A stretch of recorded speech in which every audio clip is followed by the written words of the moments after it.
গত সপ্তাহে আমি বিশেষ কারণে সাহাবীদের মর্যাদা নিয়ে আলোচনা করেছিলাম এবং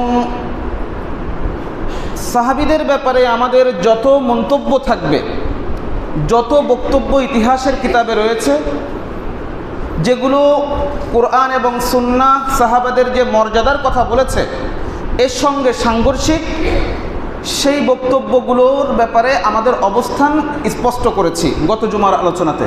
সেখানে আমরা বলেছি যে সাহাবাদের ব্যাপারে এমন কথা, যেই কথাগুলো কোরআন সমর্থিত নয়। কোরআনে সাহাবাদের যে মর্যাদার কথা বলা হয়েছে, রাদিয়াল্লাহু আনহুম ওয়া রাদু আন, আল্লাহ তাদের প্রতি সন্তুষ্ট, তারা আল্লাহর প্রতি সন্তুষ্ট। এই মর্যাদা বিরোধী আরও যত এই মর্যাদা সহ আরও যত মর্যাদার আয়াত রয়েছে এবং যত হাদিস রয়েছে, এর সঙ্গে সাংঘর্ষিক যত ঐতিহাসিক বর্ণনা আছে, সেই বর্ণনাগুলো হয় মিথ্যা, অন্যথায় ভুলভাবে অনুবাদ করা হয়েছে, অন্যথায় ভুল ব্যাখ্যা করা হয়েছে। এর বাহিরে না, অবশ্যই এই তিনটার কোনো একটা সেই বর্ণনা। কারণ তাদের মর্যাদা কে বর্ণনা করেছেন? আল্লাহ। কে বর্ণনা করেছেন? আল্লাহ রসুল সাল্লাল্লাহু আলাইহি ওয়াসাল্লাম। সালাফে সালিহিনরা বর্ণনা করেছেন, যারা তাদের সব থেকে কাছের ছিলেন। সুতরাং পরবর্তী ইতিহাস আমরা নিব কোরআন এবং সুন্নাহর মানদণ্ডে। এর বাহিরে কোনো ইতিহাস আমরা নিব না, নিতে প্রস্তুত নই। আমরা তো জানলাম যে কিছু মানুষ আমাদের দেশ থেকে আয়াতুল্লাহ আলী খামিনির জানাজায় অংশগ্রহণের জন্য রওনা হয়ে চলে গেছে। আমরা যারা যেতে পারি নাই, মিসকিন টাইপের যারা আছি আমরা, এই আমাদের মতো মিসকিনদের জন্য কিছু কথা খামিনিকে নিয়ে। আমি এ ব্যাপারে সর্বপ্রথম আল্লাহর কাছে ক্ষমা চাচ্ছি। আল্লাহর কাছে আমি এমন কোনো কথা বলা থেকে আমি আল্লাহর আশ্রয় গ্রহণ করছি যে কথা সে বলে নাই, যে কথা সে বলে নাই, যে কথা তার লিখনি দিয়ে উচ্চারণ হয় নাই বা তার মুখ দিয়ে উচ্চারণ হয় নাই, এমন সমস্ত কথা থেকে আমি আল্লাহর আশ্রয় গ্রহণ করছি। তার নামে এমন কোনো কথা বলার থেকে আমি আল্লাহর আশ্রয় গ্রহণ করে আমি আমার আলোচনা শুরু করছি। যেই খামিনির জানাজা পড়তে যাওয়া হয়েছে, সেই খামিনি হচ্ছে এমন ব্যক্তি যারা জানাজা পড়তে গেছে তাদেরকে কাফের মনে করে, তাদেরকে কাফের মনে করে। খামিনি এক বাক্যে আহলুস সুন্নাহ ওয়াল জামাত বলতে যাদেরকে বোঝানো হয়, আহলুস সুন্নাহ ওয়াল জামাতকে সে কাফের মনে করে। আল জাজিরার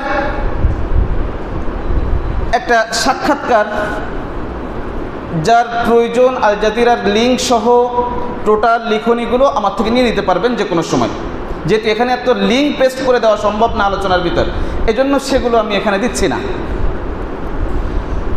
তো সে আল জাজিরার ওই প্রতিবেদন অনুযায়ী সে বলেছে, কিতালুনা ফি সুরিয়া হারবুন আলাল কুফর। সিরিয়াতে আমরা যে যুদ্ধটা করছি, সেই যুদ্ধটা হচ্ছে কুফরের বিপক্ষে যুদ্ধ। সিরিয়ার যুদ্ধটা একটু বোঝার চেষ্টা করি। সিরিয়াতে হাফেজ আসাদ এবং তার ছেলে বাশার আল আসাদ, এই পরিবারটা প্রায় 44 বছরের মতো জুলুমের শাসন, বিশেষ করে এ ছিল শিয়াই নুসাইরি। ইরান এদেরকে সাহায্য করেছে এবং আহলুস সুন্নাহর উপর কি নির্যাতন চালিয়েছে বাশারের পতনের পরে আপনারা দেখেছেন। তাদের জেলখানায় থাকা মানুষগুলো জানতো না যে শুধু হাফেজ না, সাদ্দাম হোসেন মারা গেছে, এটাই তারা জানতো না। মনে করেছিল সাদ্দাম সিরিয়া দখল করে জেলখানাগুলো উন্মুক্ত করে দিয়েছে। এই হলো তাদের জেলখানার অবস্থা ছিল। এমনভাবে রাখা হয়েছিল তাদেরকে, যেখানে মানবতার প্রবেশ সম্পূর্ণ নিষিদ্ধ ছিল। এই সম্পূর্ণ কাজটা সে করেছিল ইরানের সহযোগিতায়, খামিনির মদদে। খমিনির বক্তব্য হচ্ছে এ ব্যাপারে, আল জাজিরার বক্তব্য তা হলো যে কিতালুনা ফি সুরিয়া হারবুন আলাল কুফর, সিরিয়াতে আমাদের যুদ্ধ হচ্ছে কুফরের বিপক্ষে যুদ্ধ। সেখানে যুদ্ধ হয়েছিল কাদের বিপক্ষে? আহলুস সুন্নাহ ওয়াল জামাআর বিপক্ষে। বুঝতে পেরেছেন?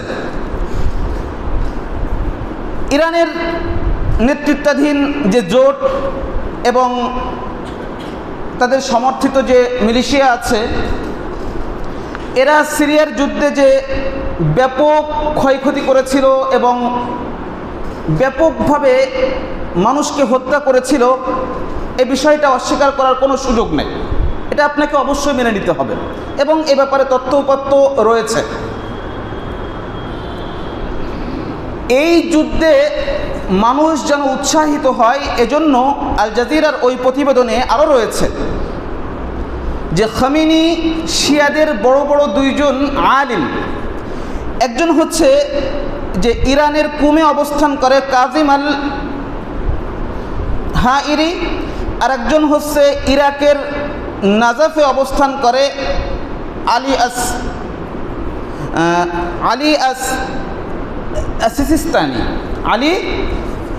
সিস্তানি। এই দুইজন শিয়া বড় আলিমকে বলে যে আপনারা সিরিয়ায় যুদ্ধের ব্যাপারে ফতোয়া জারি করেন, যে সিরিয়ায় যুদ্ধ করাটা কি হয়ে গেছে? ফরজ হয়ে গেছে। এই ব্যাপারে আপনারা কি করেন? ফতোয়া জারি করেন। খামিনি এই ব্যাপারে কি করে? অনুরোধ করে। এটা আল জাজিরার প্রতিবেদন। আল জাজিরা সেখানে আরেকটু কথা বলেছে যে শুধু তো এই বললে যুবকরা এই যুদ্ধে উৎসাহিত হবে না, সাথে আরেকটু বলতে হবে, সেটা হলো শাহাদাতের তামান্না দেখাতে হবে, শহীদ হওয়ার তামান্না দেখাতে হবে। আল জাজিরা বলতেছে ওয়া আদাফা খামিনি ইন্না বাব আশ-শাহাদাতি আল্লাযী আগলাকা বিইনতিহাইল হারব আল ইরানিয়্যা ওয়াল ইরাকিয়্যা ফুতিহা মুজাদ্দাদান ফি সুরিয়া। ইরান ইরাক যুদ্ধের সমাপ্তির মাধ্যমে শাহাদাতের যে পথটা, শাহাদাতের যে রাস্তাটা বন্ধ হয়ে গেছিল সিরিয়ার যুদ্ধে, সেই পথটা আবার নতুন করে উন্মুক্ত হয়েছে। সুতরাং তোমরা শহীদ হওয়ার জন্য আবার ঝাঁপিয়ে পড়ো। ইরান ইরাক যুদ্ধের অবসানের মাধ্যমে যুবকদের শহীদ হওয়ার যে সুযোগটা বন্ধ হয়ে গেছে, সেই সুযোগটা আবার কি হয়েছে? উন্মোচিত হয়েছে, নতুন করে সেই সুযোগ এসেছে। সুতরাং সেই যুদ্ধে তোমরা কি করো? ঝাঁপিয়ে পড়ো। সম্মানিত ভাইরা, আমাদের অনেক ভাইরা একটা কথা বলে থাকেন যে যেই খামিনি মারা গেছে, আয়াতুল্লাহ আলী খামিনি, যার জানাজা অপেক্ষায় রয়েছে দুনিয়াবাসী, তো এই খামিনি তুলনামূলক অন্যান্য শিয়াদের থেকে ভালো, তুলনামূলক সে অন্যান্য শিয়াদের থেকে ভালো। এর পেছনে একটা কারণ আছে। আমার ভাইরা যারা এই কথাটা বলেন, ওনাদের এর পেছনে একটা বক্তব্য আছে। সেই বক্তব্যটা খমিনির বক্তব্য। খমিনি সে তার বক্তব্যে সে বলেছিল যে আমাদের আয়েশা রাদিয়াল্লাহু আনহা এবং সাহাবা ইকরামদেরকে গালমন্দ না করার ব্যাপারে। বুঝে আসছে?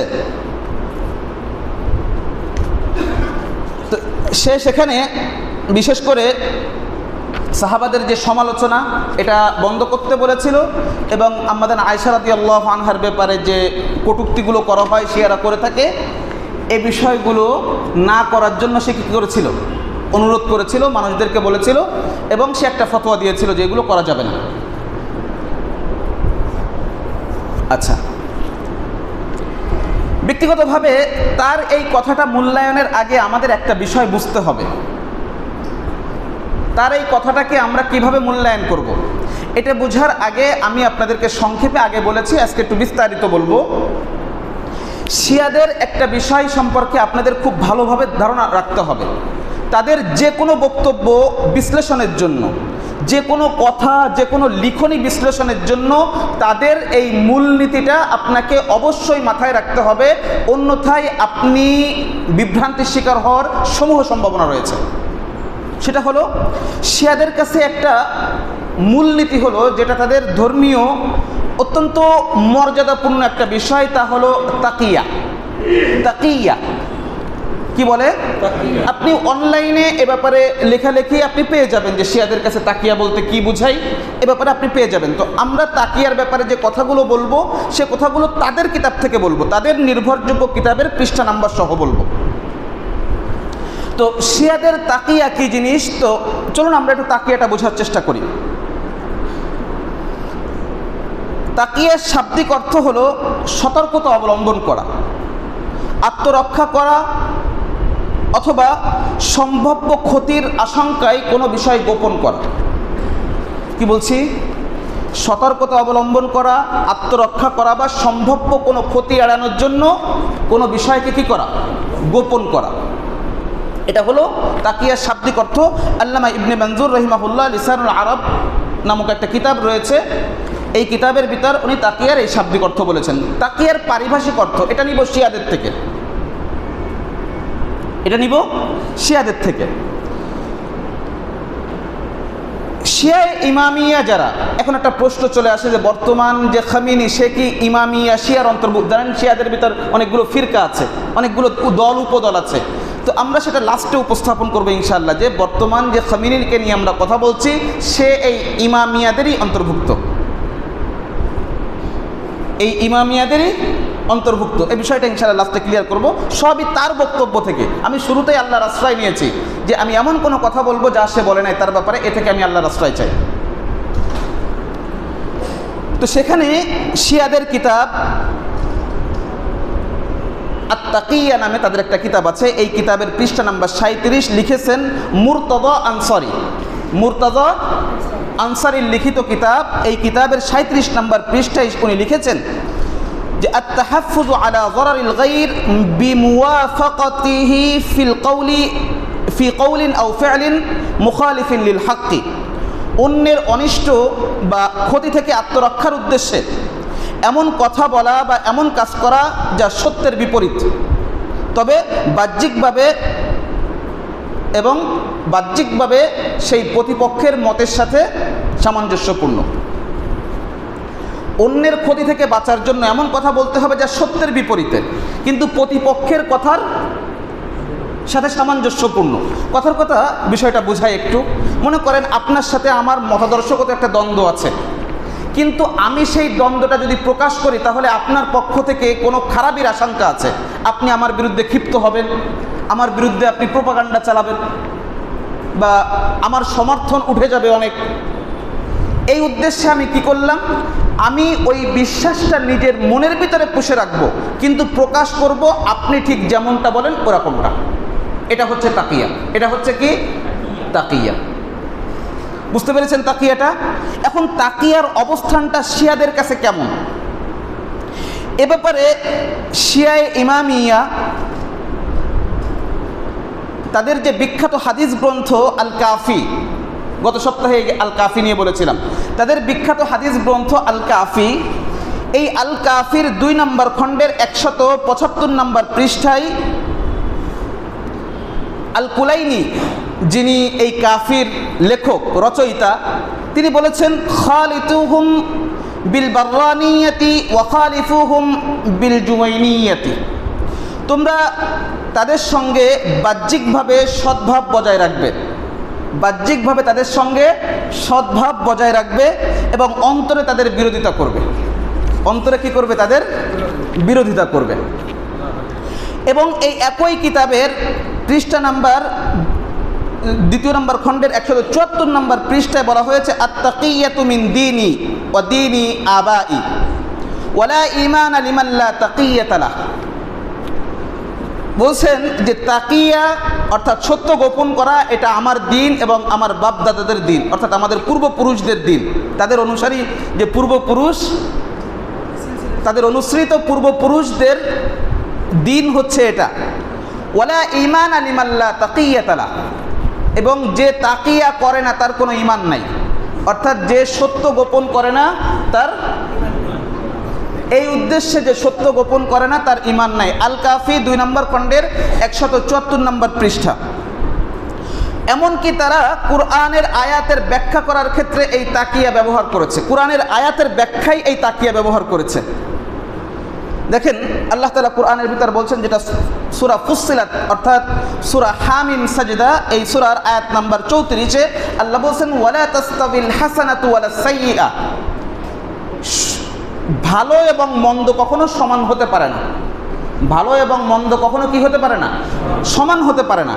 এর ব্যাখ্যাই আল কাফি গ্রন্থের 2 নম্বর খণ্ডের 173 নম্বর পৃষ্ঠায় বলা হয়েছে আল হাসানাতু আত তাকিয়া, ভালো বলতে এখানে তাকিয়া বোঝানো হয়েছে, আর ওয়াসাইয়্যা খারাপ বলতে বোঝানো হয়েছে তাকিয়া বর্জন করা, তাকিয়া বর্জন করে সত্য প্রকাশ করে দেওয়া। তাকিয়া করা এবং তাকিয়া না করে সত্য প্রকাশ করে দেওয়া, সব সত্যকে প্রকাশ করে দেওয়া, এটা কি হতে পারে না? এক হতে পারে না। আল্লাহ বললেন ভালো মন্দ এক হতে পারে না, আর ওরা বলল তাকিয়া এবং সত্য গোপন করা এবং সত্য প্রকাশ করা দুইটা কখনো কি হতে পারে না? ওদের দৃষ্টিতে সত্য গোপন করা এক হতে পারে না। তাদের, আমরা কি দিনকে গোপন করতে চাই না প্রকাশ করতে চাই?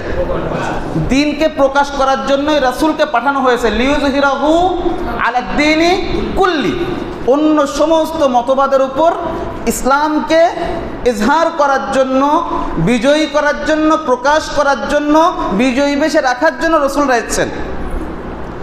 সেখানে তাদের কাছে এই সত্য গোপন করার বিষয়টা অত্যন্ত মর্যাদাপূর্ণ একটা বিষয় এবং এ ব্যাপারে উৎসাহ দেওয়া হয়েছে।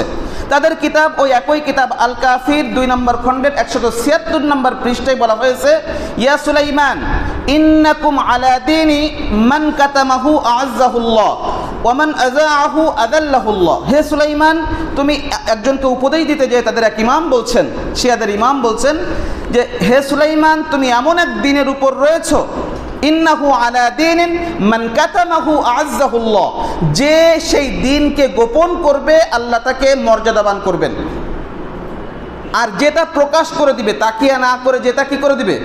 প্রকাশ করে দিবে, আযাল্লাহুল্লাহ, আল্লাহ তাকে লাঞ্ছিত করবেন। তারা তাকিয়া ত্যাগ করা